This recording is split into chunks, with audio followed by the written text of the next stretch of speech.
Quelle joie d'être ici. Je suis content de vous voir. Vous n'avez pas eu besoin de braver une très grande tempête ce matin. Mais c'est un peu plus frisquet que le mois passé. Bien entendu, ce matin, on poursuit notre méditation sur l'épître de Tite.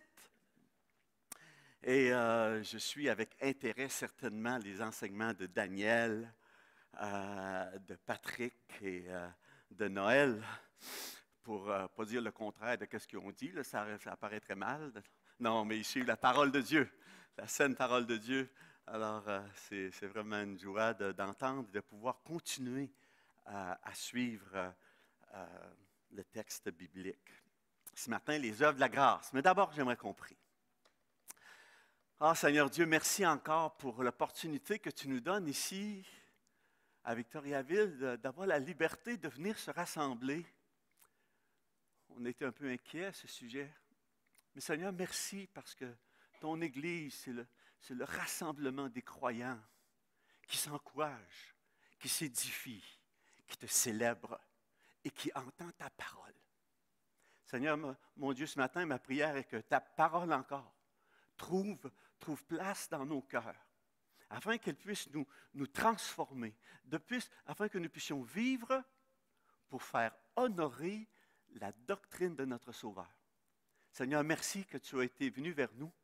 Tu es mort à la croix pour nous racheter, pour que nous t'appartenions comme tes enfants bien-aimés et que nous puissions apprendre de toi, grandir avec toi et manifester ta présence autour de nous. Alors, Seigneur Dieu, parle-nous encore par ta parole. Aide-moi à communiquer clairement, simplement, fièrement ta parole ce matin. Je te prie au nom de Jésus, mon merveilleux Sauveur. Amen. Ce matin, j'aimerais commencer par un peu rappeler le fil conducteur de l'épître de Tite jusqu'à maintenant. Et si vous avez votre Bible, on peut juste presque suivre à travers, là. Tite au chapitre 1, les 4 premiers versets, bien c'est Paul qui se présente comme un serviteur qui appartient à Dieu, qui est aussi un apôtre de Jésus-Christ, c'est-à-dire un ambassadeur officiel de Dieu, de Jésus. Et sa mission, c'est le progrès dans la foi et le progrès dans la connaissance de la vérité des élus de Dieu, de ceux que Dieu a choisis. Et il s'assure que cette foi et cette connaissance, elle est selon la piété. Elle se manifeste par un comportement pieux, un comportement qui est digne de Dieu. Et Paul dit, j'écris maintenant à Tite, celui que j'ai fait naître dans la foi. Il a dû lui partager l'Évangile, il a accepté le Seigneur.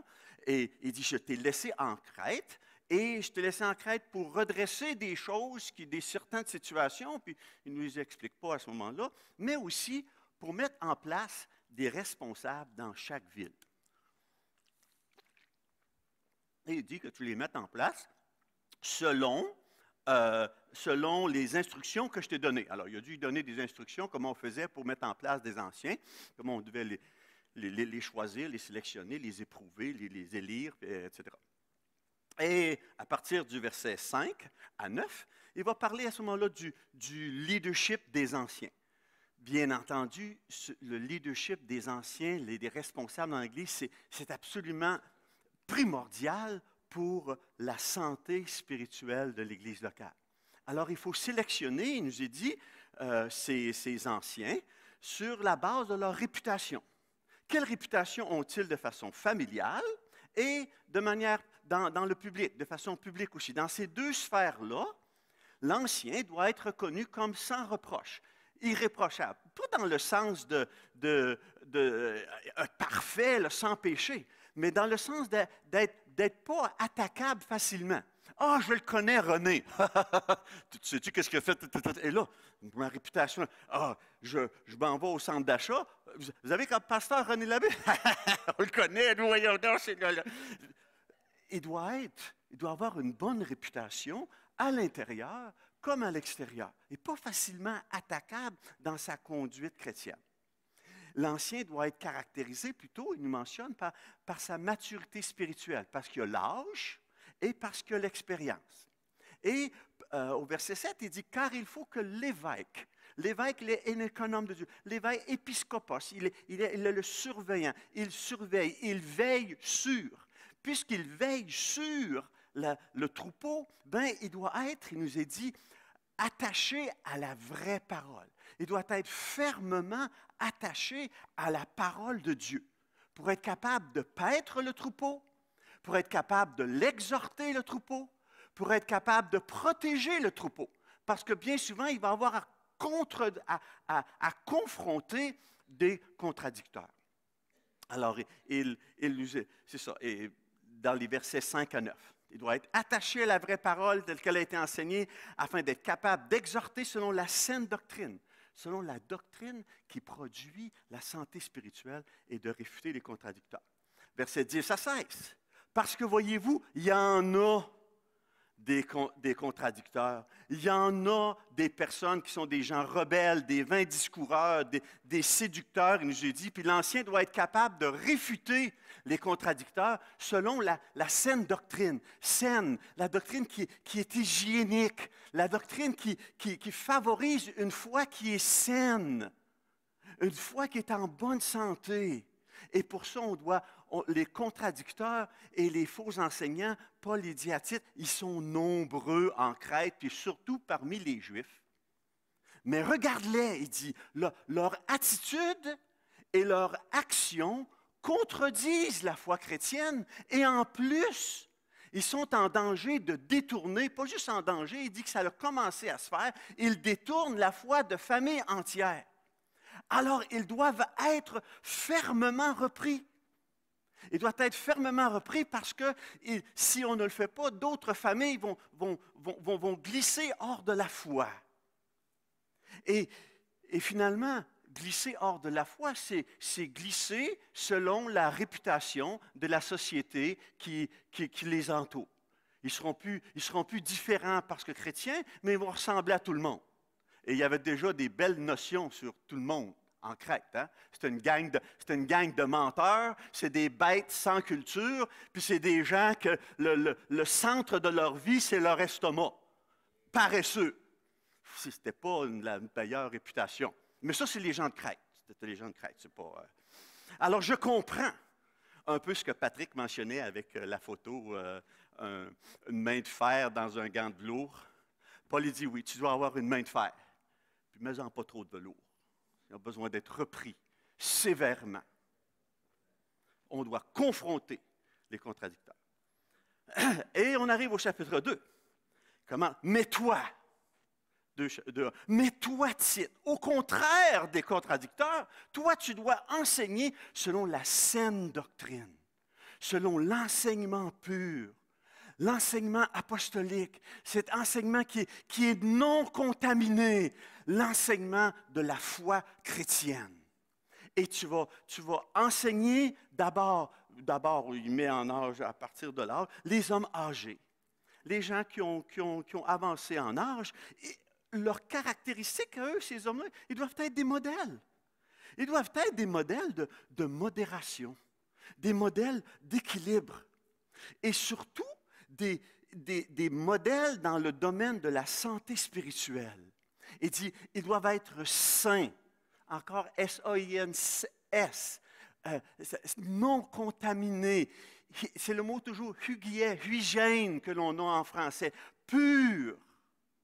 Saint en ce qui concerne la foi, en bonne santé spirituelle en ce qui concerne la foi en Dieu, en bonne santé spirituelle en ce qui concerne l'amour, la charité pour le prochain, et en bonne santé spirituelle en ce qui concerne la patience. Les personnes âgées, des fois, on devient de moins en moins patient. Et la patience aussi. Et il dit maintenant aussi pour les dames âgées, bien, elles aussi, elles doivent être des modèles, il nous dit, des modèles de sainteté. Des modèles de maîtrise de soi. Et un ministère qu'elles ont en particulier, ces dames âgées, je veux dire, quand le nid est vide, là, j'imagine, quand les enfants sont partis, c'est de s'investir dans l'éducation des jeunes dames. Ça, c'est un ministère qu'ils ont en particulier, de s'investir dans le ministère d'éducation des jeunes dames. les entraînant à aimer leur mari, les entraînant à bien gérer leur maison. En fait, en coopérant avec leur mari, bien, les jeunes dames vont faire du foyer un endroit où il fait bon vivre. Je pensais, en pensant à ça, à Caro. Je ne sais pas, qui connaît Caro? Il faut avoir au moins 50 ans. Là. J'essaie, il y en a-tu qui ont moins de 50 ans et qui lèvent? Caroline Vary, c'est une chanteuse du siècle dernier, à mon âge, et qui était très populaire, puis qui est devenue chrétienne, et qui chante, qui a donné son témoignage. Et dans son témoignage, elle parle comment elle a entendu l'Évangile, et une fois, elle est entrée, elle a été invitée à rester chez une famille. Et puis elle a aimé ça, la famille-là. C'est une famille chrétienne. Elle n'était pas chrétienne à ce moment-là, mais elle assiste une famille chrétienne et elle trouve l'amour, la joie. Ça sent bon, là. C'est des gens merveilleux. Ils brillent l'Évangile. Et elle écrit un chant. Après, elle n'était pas chrétienne. Et vous savez, c'est quoi le titre du chant? Les gens sympathiques. Ça sent bon chez vous, il y a de la joie chez vous. Je suis heureux d'être arrivé chez des gens sympathiques. Qui connaît cette chanson-là? Ah, ils ont tous 50 ans et plus, là. Mais elle a écrit un beau chant qui était dans la radio, là. Je veux dire, c'était pas... Les gens sympathiques. Les dames âgées vont montrer aux jeunes dames à aimer leur mari, à bien gérer leur foyer, de sorte que ça va être excitant d'aller là. Puis les maris, bien, après leur travail, bien, ils vont vouloir passer le 5 à 7 avec leur épouse, avec leur enfant dans leur foyer, bien plus que d'aller au bar du coin pour passer le 5 à 7. Je vois ça trop souvent aujourd'hui.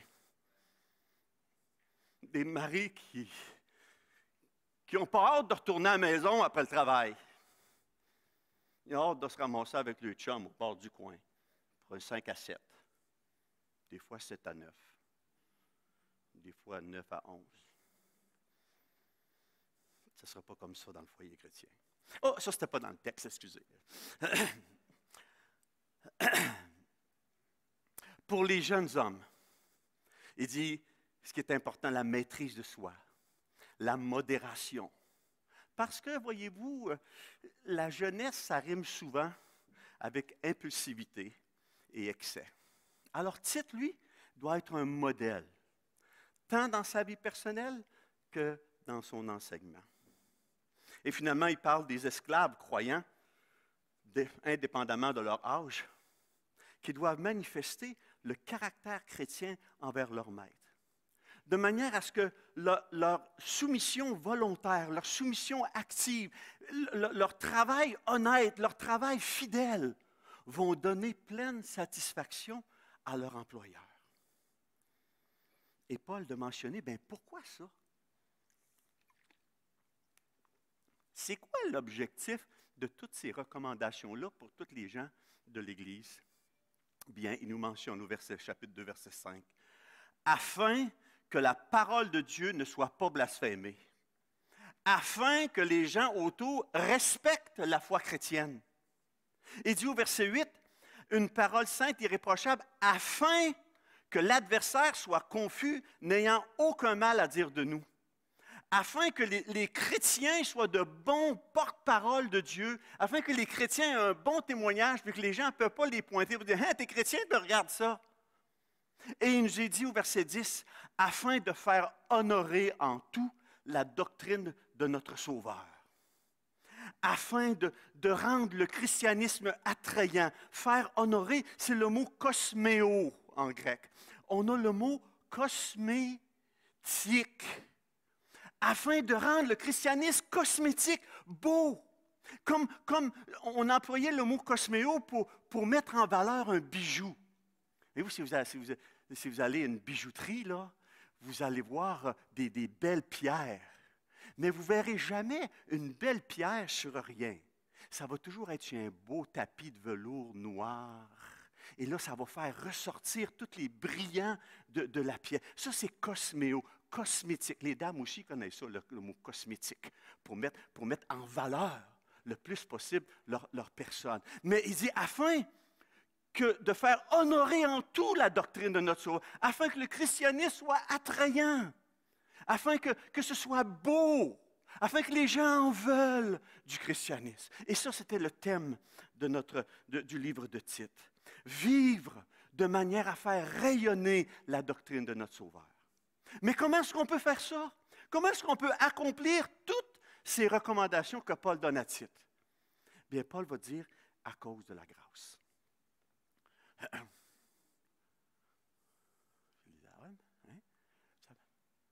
Est-ce que ça va vouloir avancer? Oh oui, oh, on a passé 2 mains. Et c'est le texte que nous regardons ce matin, Tite chapitre 2, les versets 11 à 15. Car, la raison, car la grâce de Dieu, source de salut pour tous les hommes, a été manifestée. Elle nous enseigne à renoncer à l'impiété et aux convoitises mondaines et à vivre dans le siècle présent selon la sagesse, la justice et la piété, en attendant la bienheureuse espérance et la manifestation de la gloire du grand Dieu et de notre Sauveur Jésus-Christ. Qui s'est donné lui-même pour nous, afin de nous racheter de toute iniquité et de se faire un peuple qui lui appartienne, purifié par lui et zélé pour les bonnes œuvres. Dis ces choses, exhorte et reprends avec une pleine autorité, que personne ne te méprise. Comment est-ce qu'on va pouvoir accomplir les recommandations? Par l'œuvre de la grâce de Dieu. Et la première œuvre de la grâce de Dieu, c'est qu'elle sauve. Car la grâce de Dieu, source de salut. Dans le texte original, source de salut, c'est dur à faire, c'est un adjectif. Alors, la grâce sauvante, la grâce salvatrice de Dieu nous enseigne pour tous les hommes. La grâce de Dieu sauve. Voyez-vous, Dieu a pris les devants. Il emploie le mot manifeste, a été manifesté. La grâce de Dieu a été rendue visible. Quand il y a des manifestations dans la société, tout le monde reste chez eux puis reste dans leur salon comme ça. Où est-ce qu'ils se montrent de façon visible? C'est une manifestation, je n'en connais pas, moi, des manifestations où les gens restent assis dans le salon. Une manifestation, c'est toujours rendu visible, rendu évident pour tous. Une démonstration publique. Alors Dieu a manifesté, il a pris les devants, il a rendu public, et ce mot manifester est très important dans le titre, chapitre 1, verset 3. Il a manifesté sa parole en son temps par la prédication. Il a rendu visible sa parole dans la personne de Jésus, le Logos, la parole vivante. Et par la prédication par la suite de la croix. Ici, il a manifesté sa grâce comme source de salut dans la personne, dans l'œuvre de Jésus. Et on va voir au chapitre 3, verset 4, il a manifesté sa bonté et son amour pour tous les hommes en les sauvant. Il a rendu visible la... Oh, ça, c'est le prochain message. Du prochain. C'est toi, Daniel, le prochain? Il a rendu visible, Patrick, je pense. Il a rendu visible, en sauvant du monde. Dieu a pris les devants parce que Dieu est un Dieu sauveur. La grâce de Dieu, source de salut. Dieu est un Dieu sauveur qui veut sauver tous les hommes. Pour tous les hommes a été manifesté. Et sur la base du sacrifice de son Fils Jésus, Dieu a l'intention, a le désir, a le souhait de prendre un pécheur coupable et de le réconcilier avec lui, en lui donnant même le pouvoir de devenir un enfant de Dieu. Et il s'est-tu manifesté sa grâce? Et sa grâce salutaire, il l'offre à tous les êtres humains. Je pense que ça a déjà été mentionné, 1 Timothée et Tite sont des lettres un peu parallèles. Paul écrit à Tite à Crète, puis Paul écrit à Timothée pour qu'il reste à Éphèse. Et le contenu, il y a beaucoup de contenu, des thèmes qui sont similaires. Et Paul reprend ce même thème-là en 1 Timothée. Il dit, cela est bon et agréable devant Dieu, notre Sauveur, qui veut que tous les hommes soient sauvés et parviennent à la connaissance de la vérité. Et un peu plus tard, il va dire, nous mettrons notre espérance dans le Dieu vivant, qui est le Sauveur de tous les hommes, particulièrement des croyants. 1 Timothée chapitre 2, 3 et 4 et 1 Timothée chapitre 4, verset 10. Dieu veut que tous les hommes soient sauvés, que tous les êtres humains, il leur offre. Parce que Dieu est un Dieu sauveur, particulièrement des croyants. Mais qu'est-ce qui arrive pourquoi est-ce que tous ne sont donc pas sauvés? Parce que pour la grâce du salut, bien qu'elle soit suffisante pour tous, elle n'est efficace que pour celui qui croit. La grâce est offerte à tous, mais la grâce doit être saisie. C'est par la grâce que vous êtes sauvés, par le moyen de la foi. Dieu veut sauver tous les hommes et ce salut est efficace pour quiconque croit. Quiconque invoquera le nom du Seigneur sera sauvé. Ça, c'est la promesse de Dieu dans Romains chapitre 10. Et Dieu veut et sauve encore aujourd'hui. Parce que c'est ça, il est le Dieu sauveur. Il est le Dieu dans le processus de transformer des condamnés en pardonnés, de transformer des perdus en sauvés, de transformer des esclaves du péché en serviteurs du Dieu vivant. Ça, c'est ce que Dieu est en train de faire. Et c'est cette grâce de Dieu qui sauve. Dieu a manifesté sa grâce envers chacun de nous. Ma simple question encore ce matin, c'est est-ce que tu as répondu par la foi? Est-ce que tu peux dire, moi je suis sauvé, pas parce que je suis meilleur que personne d'autre, parce que j'ai reçu de la part de Dieu son cadeau. C'est par la grâce que vous êtes sauvés, par le moyen de la foi. Ça doit se recevoir. À tous ceux qui l'ont reçu, à ceux qui croient en son nom, elle a donné le pouvoir de devenir enfants de Dieu. J'espère que ce matin, il n'y a pas personne qui peut quitter ici sans savoir, « Hey, moi, je sais que je suis sauvé. La grâce de Dieu s'est manifestée à mon égard, puis je l'ai accueillie. J'ai reçu Jésus comme mon sauveur personnel. Et si ce n'était pas cette assurance-là, s'il te plaît, parle à quelqu'un, parle à moi. Quelle joie j'aurais de te présenter mon sauveur merveilleux qu'on va célébrer ce matin par la table du Seigneur. La grâce de Dieu sauve. La grâce de Dieu, il nous est dit aussi, elle enseigne. La même grâce qui sauve le perdu. Et c'est cette grâce-là qui continue d'enseigner le croyant, d'enseigner le sauvé. Il dit au verset 12, « Elle nous enseigne ». Qui ça, c'est « elle » ? Un vrai professeur de français qui est en train de dire ça. Hein? Elle, c'est qui ça, « elle » ? La grâce. La grâce nous enseigne. Et le mot enseigner ici, c'est païdeo, c'est le verbe de éduquer, éduquer des enfants, la pédagogie. Vous allez voir un pédiatre, pas un pauvre, mais un pédiatre pour les enfants. La grâce de Dieu nous éduque, elle nous instruit, elle nous enseigne comme des parents. Elle nous enseigne. Et comme des bons parents. La grâce de Dieu enseigne à dire non. Arrives-tu sur les parents qui disent ça à leurs enfants? Non. Ou elle enseigne à dire oui, oui, oui, oui. Ou elle enseigne à dire attends. La grâce de Dieu fait ça pour nous. La grâce de Dieu, elle commence par nous enseigner, nous éduquer à dire non, à renoncer à l'impiété. Et souvent, on a besoin de faire du ménage dans ce qui ne plaît pas à Dieu avant de produire des œuvres qui lui plaisent. Et c'est ce que la grâce de Dieu nous enseigne, nous éduque, nous instruit. Elle nous instruit à renoncer, à prendre la décision volontaire d'abandonner l'impiété et les convoitises mondaines. Pas juste d'être attristé au sujet des mauvaises pratiques, des mauvais désirs que l'on a. Ce n'est pas suffisant d'être attristé, de trop manger. Ce n'est pas suffisant, ça. Ce qui est suffisant, c'est de prendre la décision de garder le frigidaire fermé, de garder, chez moi, la porte des biscuits, là, c'est sa tablette. Là. Si j'ouvre la porte des biscuits, je suis faite. la décision est prise. C'est pas, ah, j'ai mangé des social tea ben trop à soir en regardant le hockey. Ben non. Je sais que c'est là que les chips se trouvent.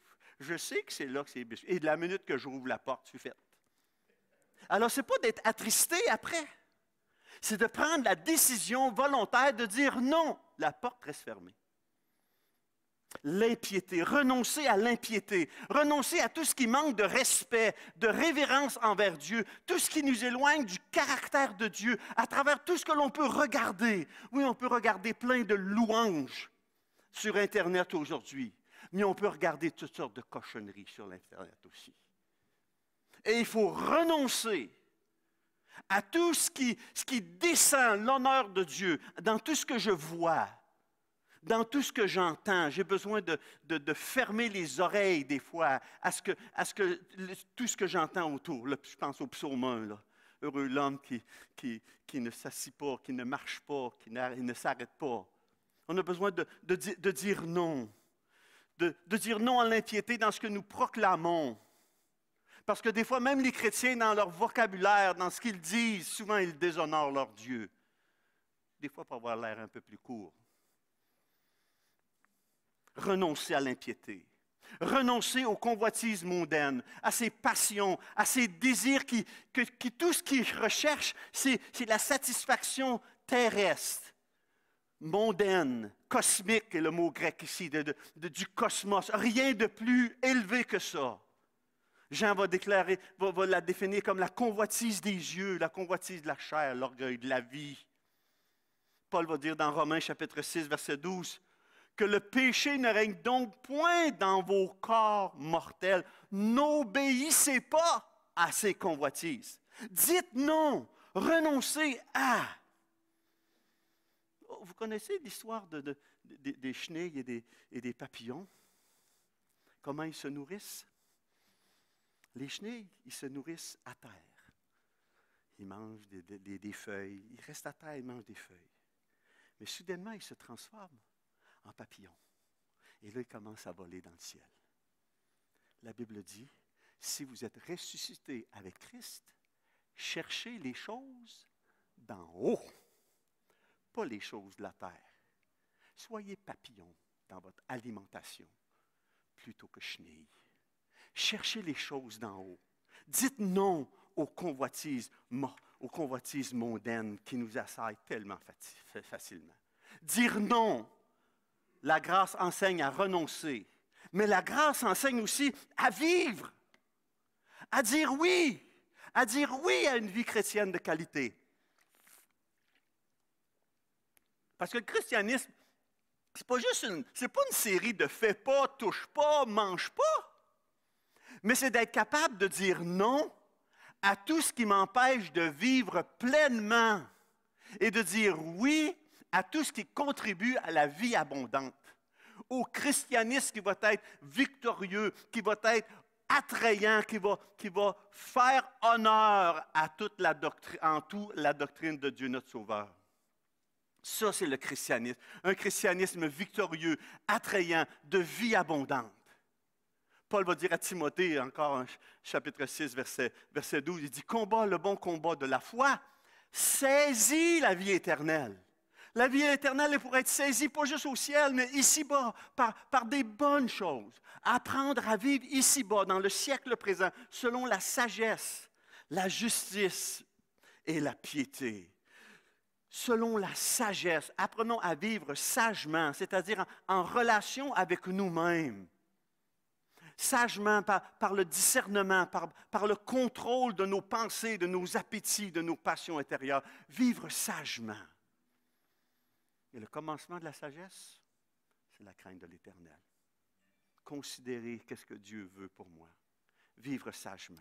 Vivre aussi justement. Et la justice, ça est en relation avec ceux qui m'entourent.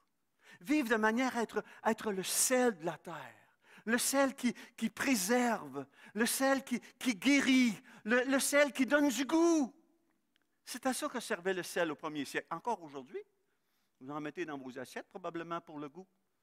Et nos Premières Nations, quand j'étais à Cheffeville, ils prennent le poisson puis ils mettent en plein de sel là-dessus pour le préserver. donner du goût. Vivre justement comme sel sur la terre, comme lumière du monde, qui brille, qui font briller le christianisme par notre bonne conduite, par nos bonnes conversations. Vivre sagement, vivre justement, vivre pieusement. Renoncer à l'impiété, mais vivre pieusement en relation avec Dieu, en étant fervent dans notre adoration. J'aime ça quand on est ensemble, comme Sylvain mentionnait ce matin. C'est incomparable la différence d'être ensemble pour célébrer Dieu.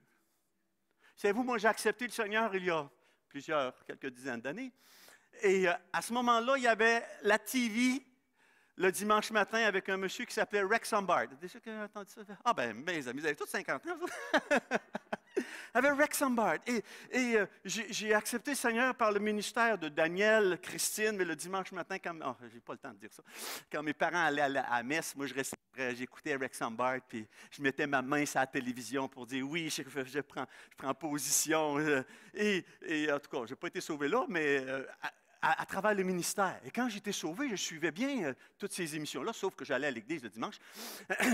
Mais à un moment donné, il y avait Rex Sombart qui disait, on va partager la table du Seigneur à la télévision, puis je vais vous envoyer une petite coupe, puis vous avez juste à prendre du pain.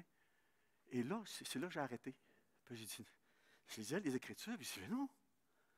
La parole de Dieu a dit que quand on prend la table du Seigneur, il faut voir le corps de Christ. Il faut être ensemble. Il faut s'encourager. Il y en a qui viennent, qui ont faim, qui ont mal au ventre, des gens qui rentrent, qui sont chauds, qui sont sur le dos. Il faut être ensemble. Il faut célébrer ensemble. J'ai arrêté de suivre ça à TV. Ça fait 40 quelques années. Là. Aujourd'hui, on a l'Internet, puis il y a des gens qui pensent qu'ils veulent rester, comme disait Sylvain, je parle trop, qui restent dans leur salon, puis disent, regarde, moi, j'ai ma vie chrétienne, elle est correcte ici. Et ça, non. La vie chrétienne, c'est une vie de communauté. Une communauté ensemble. Vivre pieusement dans notre relation avec Dieu, tant dans notre adoration, dans nos prières, dans nos louanges, qu'ils soient publics ou qu'ils soient privés. Il n'y a pas de problème à adorer Dieu dans mon salon, puis regarder YouTube, je fais ça régulièrement, puis j'aime ça. Mais ça ne me suffit pas. J'ai besoin des frères et des sœurs pour louer Dieu. Vivre pieusement en recherchant la face de Dieu dans nos méditations. Se garder d'oublier Dieu. Une chose qui m'étonne quand je lis le livre de Deutéronome. Moïse, il est pour mourir, puis c'est son dernier speech avant de partir. Et quelque chose qui répète, il dit, gardez-vous d'oublier Dieu. Parce qu'une fois qu'on oublie Dieu dans notre quotidien, c'est pas long qu'on drift, si je peux dire, qu'on glisse, puis qu'on va suivre la société qui nous entoure avec les valeurs qui nous entourent, qui ne sont pas celles que Dieu nous donne. Garde-toi d'oublier Dieu. La grâce de Dieu nous enseigne à vivre pieusement en relation avec Dieu. Et finalement, la grâce de Dieu, elle nous enseigne à attendre, à regarder en avant, à anticiper le futur, à combattre en attendant la délivrance finale, d'être là et de regarder en avant. Le Seigneur revient bientôt. Dans mon rang à Irlande, mon voisin d'en face, il y a 2 filles qui prennent l'autobus à 7h moins 5 le matin. Sébastien, si tu entends ça, là, ris avec moi, mon voisin. Mais des fois, je me lève avant 7 heures, puis je les vois, les 2 filles, puis ils regardent. Des fois, c'est Fred, cette semaine, ils regardent et ils attendent. Ils sont là, mais ils attendent l'autobus qui arrive. Et nous, on devrait être là. Et on devrait attendre, on devrait avoir les yeux fixés le matin, en se levant peut-être, les yeux fixés sur Jésus. Attendre son retour. Notre motivation, notre marche chrétienne, ce n'est pas basé seulement sur la vie présente, mais sur notre anticipation de la gloire à venir, la bienheureuse espérance. Et d'ailleurs, il l'avait mentionné dès le début, chapitre 1, verset 2, lesquels reposent sur l'espérance de la vie éternelle, la bienheureuse espérance de la vie éternelle avec Jésus. Jésus qui va venir, qui va racheter mon âme, qui va racheter la rédemption de nos corps, qui va m'amener à la victoire finale, à la victoire sur la mort, à la victoire sur le péché, sur la maladie, parce qu'il a racheté, il m'a racheté, il nous a racheté du péché, de l'esclavage, pour se faire un peuple qui lui appartienne en propre. Quand Dieu vous regarde, les enfants de Dieu, vous êtes le plus précieux trésor qu'il a. C'est vous. Il a donné son Fils pour vous. Il a permis qu'il soit crucifié. Il a placé sa colère sur lui pour que vous puissiez lui appartenir. Ça, c'était le désir le plus profond de Dieu. Et nous attendons son retour pour que nous puissions lui appartenir sans réserve, lui ressembler dans la pureté comme dans le zèle des bonnes œuvres. La bienheureuse espérance de la vie éternelle avec Jésus et la manifestation de la gloire de Jésus, de Dieu, notre Sauveur. La manifestation, encore ce mot-clé, manifestation. Jésus va rendre visible sa gloire. Quand il est venu il y a 2000 ans, sa gloire était voilée. Il est venu dans une crèche. Il est venu en toute humilité. Et c'est la dernière image que les hommes, que la société a vue de mon Sauveur. Mais il revient en gloire. Il vient manifester sa gloire. La manifestation de la gloire de notre Dieu et Sauveur. Jésus revient en gloire. À sa première venue, il était humble. Il revient glorieux. Et ça va être bien mieux que d'attendre l'autobus sur le bord du chemin comme ça. Quelle attente nous avons. Nous avons été sauvés par grâce. Sa grâce nous enseigne et nous sommes sanctifiés par sa grâce. Et sa grâce va continuer jusqu'à la bienheureuse espérance de la vie éternelle avec Jésus et la manifestation de la gloire de notre grand Dieu. La grâce va nous glorifier, on va être glorifié par grâce. Et voici ce que Paul dit à Tite. Voilà ce que tu dois dire, Tite. Dis ces choses, exhorte, reprends avec toute autorité, puis que personne ne te méprise. Voilà ce que Tite doit continuellement communiquer en parole, par des encouragements et par des réprimandes s'il y a lieu, avec une pleine autorité, sans mépris. Alors, mon autre question ce matin, le temps passe. Est-ce que la grâce de Dieu est active dans ta vie? Est-ce que tu réalises que Dieu continue de t'instruire, de t'éduquer, de te faire progresser dans ta vie chrétienne par sa grâce? Et peut-être que ce matin, pas peut-être, mais ce matin, le repas du Seigneur, la table du Seigneur, c'est justement un moment privilégié pour ça. C'est un moment privilégié pour, premièrement, se dire, est-ce que je suis chrétien? Si tu n'as pas cette assurance-là, malheureusement, la table n'est pas pour toi. Parce que les éléments qu'on va partager, tu ne te les as pas appropriés personnellement dans ton cœur. Alors, pain et jus de raisin et vin n'ont pas de sens. C'est le temps de regarder comment ça va dans ma relation les uns avec les autres. Paul dit, si on mange et boit sans discerner le corps, on mange et boit un jugement contre nous-mêmes. Discerner le corps, ce n'est pas que le pain va changer en corps. Là. Il est où le corps de Christ? Il est ici, le corps de Christ. Vous êtes le corps de Christ. Et quand on partage la table du Seigneur, bien, on a besoin d'avoir ce corps, on a besoin de réaliser le corps de Christ. Comme il y avait des problèmes à Corinthe. Je dois regarder comment je vis ça, moi, dans le corps de Christ. Alors, si, par exemple, je n'ai pas été baptisé, je ne me suis jamais identifié à l'Église chrétienne. Comment c'est difficile de pouvoir partager quelque chose avec le corps quand je ne me suis pas identifié au corps. Oh, j'ai entendu, Daniel m'a dit ce matin qu'il y a un baptême qui s'en vient, 5 décembre? Le 5 décembre. Si tu n'es pas baptisé encore, bien, je t'invite à dire, « Hey, moi, j'aimerais confesser publiquement que je suis un enfant de Dieu avec vous, de sorte qu'on peut grandir ensemble, célébrer Dieu et partager ce repas merveilleux du Seigneur. » C'est un temps ce matin pour évaluer si ma conduite chrétienne reflète vraiment la grâce de Dieu. C'est un bon temps aussi pour être encouragés ensemble à renoncer à l'impiété, aux convoitises mondaines. C'est un temps pour être encouragés à vivre selon les standards de Dieu, selon la parole de Dieu. Et c'est aussi un temps pour se anticiper le retour de notre Seigneur. Parce que Paul nous dit dans 1 Corinthiens, vous faites ceci jusqu'à ce que je revienne. J'inviterai Diane et Pierre, je pense, c'est vous qui m'aidez. Puissions-nous vivre